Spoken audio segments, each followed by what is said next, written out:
so beautiful. Alright, let's go, Aidonis.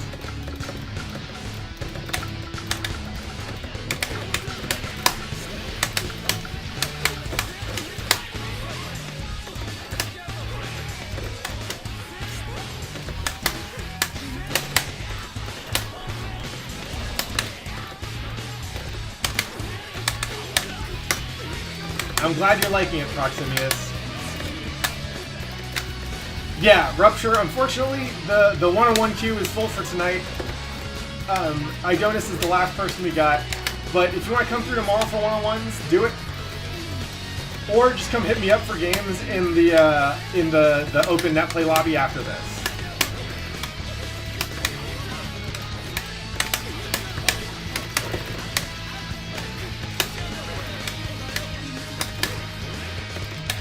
Ooh, that was really good.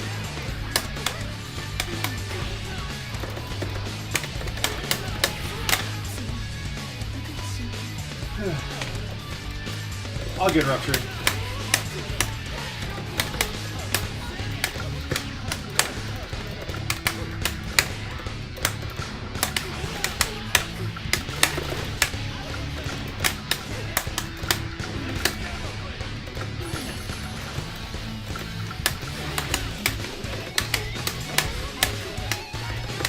So, personally, I love the XX soundtrack, mostly because it just reads as more like...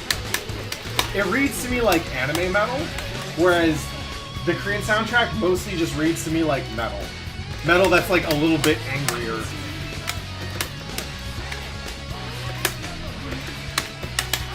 But this soundtrack definitely has some bangers. I personally prefer XX, but it's... You know, I love them both.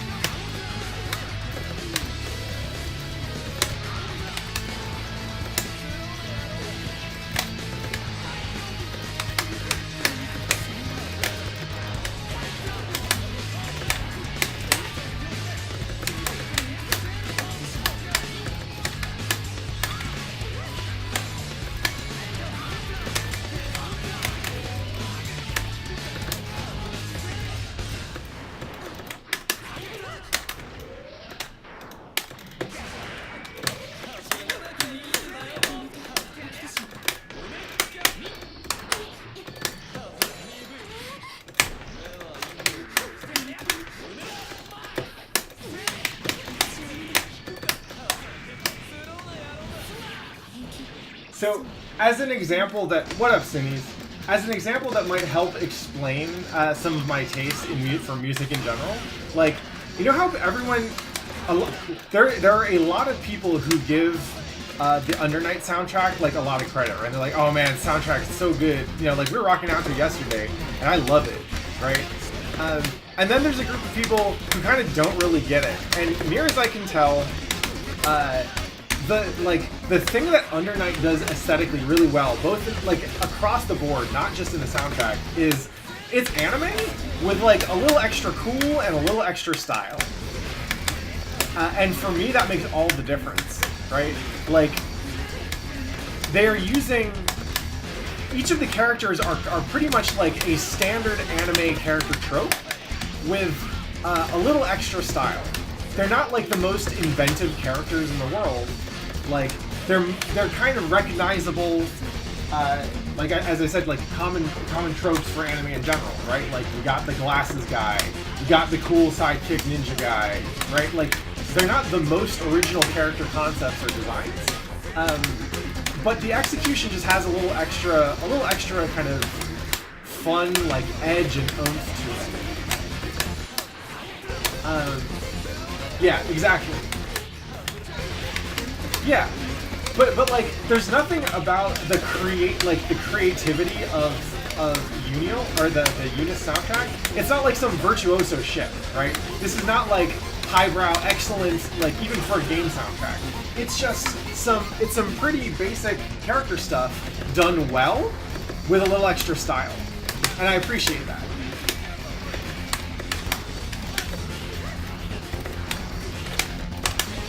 Exactly.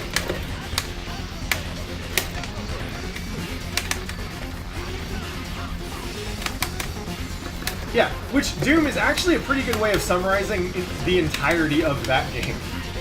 Like, I'm a really big fan of Guilty Gear, in part because Guilty Gear is beautiful.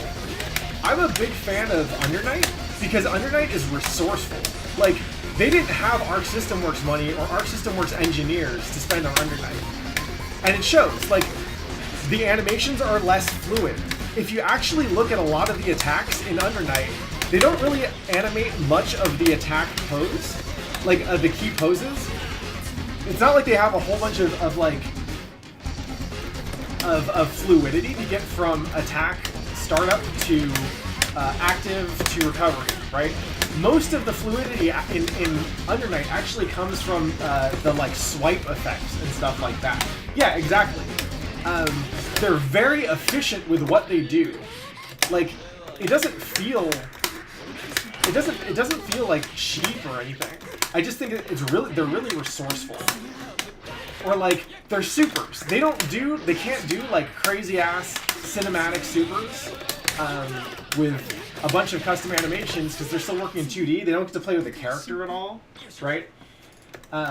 They don't get to do like the fun tech stuff you get to do when you have access to like fucking Unreal, right? And a full like well-staffed dev team or anything.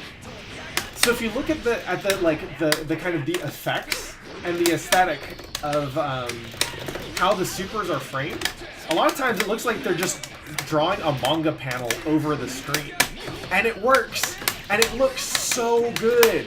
Right? They didn't need to spend a bunch of money on it. They just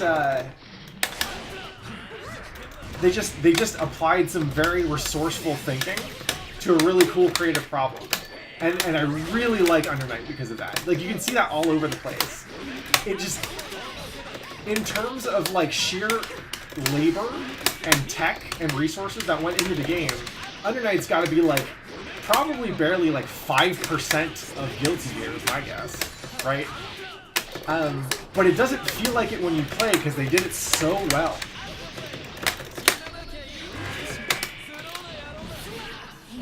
Exactly. They know the boxes they're working in. And they know to optimize for what matters.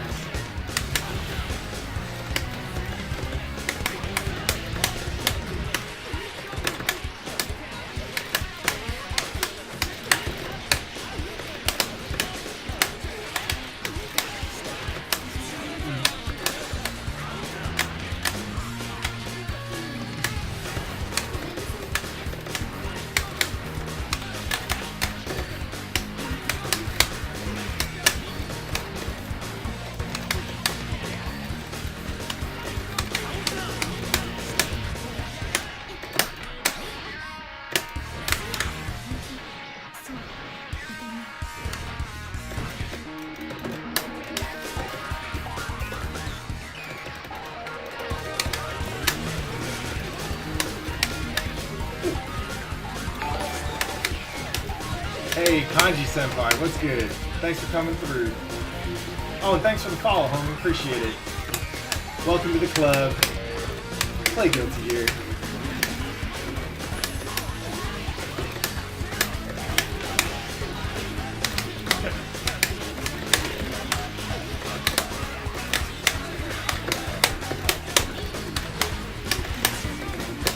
Oh no.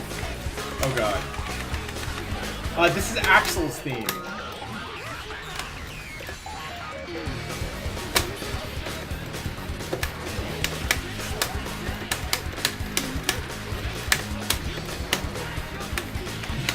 Hey! Saved by the shooty can.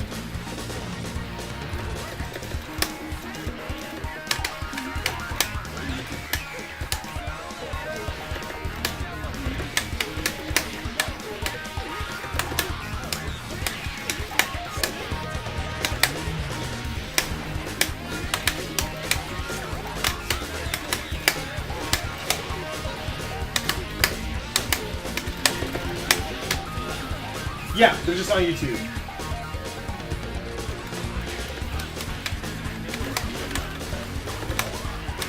Yeah, this one's on a playlist. I'll link it. Kanji-senpai, I'll get to that question in a second.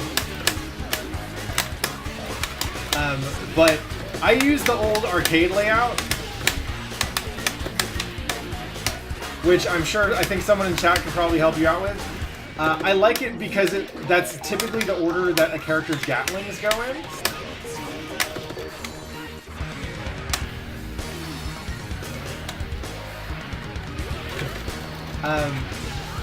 But I've had people in tournament tell me that they could tell I've been playing for a long time because I still use that button layout. So I don't know, maybe the kids are on some good shit now that I'm not into. Oh, fuck.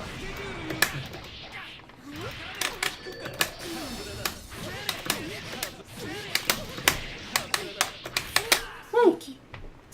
Alright, Aidonis, let's get one more round in. Thanks, Doom. Ooh.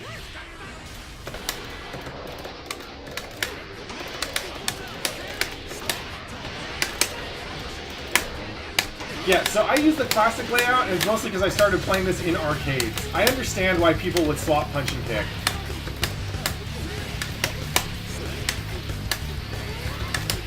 Well, hell yeah, Rupture, I'm glad we got it.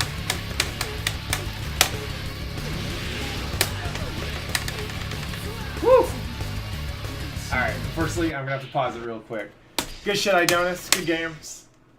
I'm going to go ahead, we'll get to the crit in just a second, but I'm going to go ahead and close this lobby up so I can open up the net play lobby.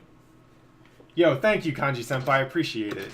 You're always welcome to come through and ask questions. I love it when people ask questions in the stream. It gives us something to talk about, and usually someone else out there has the same question. So, if you want to come and get some games, the lobby's open. It's called West Coast with 3 exclamation marks. So hell yeah, get in there.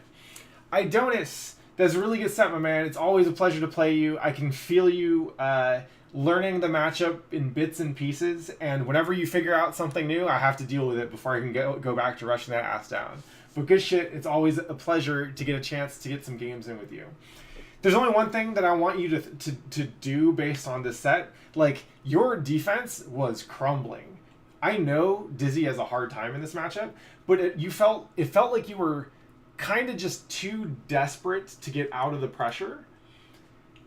I want you to think about defense as you want to find the easiest way to deal with whatever piece of shit is rushing you down or otherwise like making your life miserable in this game.